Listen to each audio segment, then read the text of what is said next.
kumbaga, nakapag-open ng account, same name, same profile picture.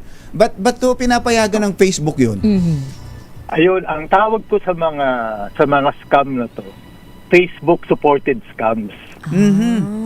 Kasi tingnan mo ha, pati yung Jerry, pati yung may page, di ba? Tingnan mo yung page na pinayagan nilang mag-open. Parang legit, di ba? So, ba't pinayagan nyo na mag-open? Kaya Ito, nga. bakit na-clone? Bakit nagaya nung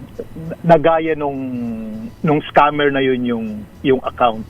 Ngayon nga lang, pag mag-search ka ng Jerry Baha, ang dami-daming account na Jerry Baha na makikita.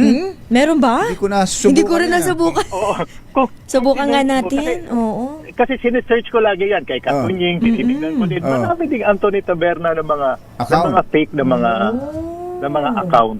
So kaya ito yung iingatan natin at dapat sasabihin natin to sa Meta na dapat mga ganito mga bagay, meron silang control. Ang tali-talino ng nila.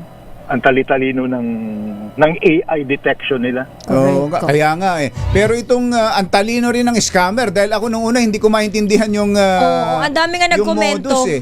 Paano to? Hindi ko yung bang kokopyahin yung account ng isang tao tapos gagawa ng group chat tapos palilitawin na may itong taong kinopya niya ang account may utang sa kanya. Tapos gagawa ng group chat na kasama na yung may-ari. Tulad dito, si Mabel, kasama sa group chat. May GC pa, no? Halimbawa, ako yung scammer. Tsaka yung si She, yung Real. yung nagiging target ngayon na nahihinga ng pera. May group chat sila. Yan yung paano gumana tong trust hijacking. Yung scammer, magnanakaw yan ng identity ng ibang tao. Gaya nito, ninakaw yung identity ni Mabel.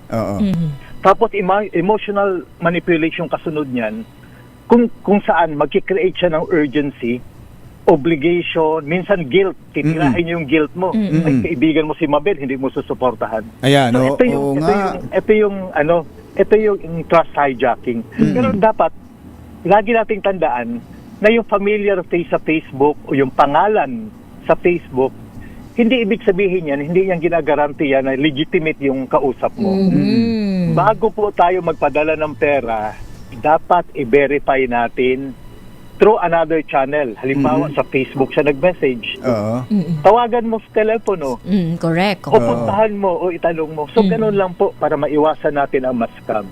Ginagawa nila sa oras na tulog, madaling araw o hating gabi. Yes. Hindi makakasagot dun sa sasagot dun sa ginawang yung peke mismo ang sasagot. Hindi makakasagot sa ibang linya dahil tulog yung kinloan.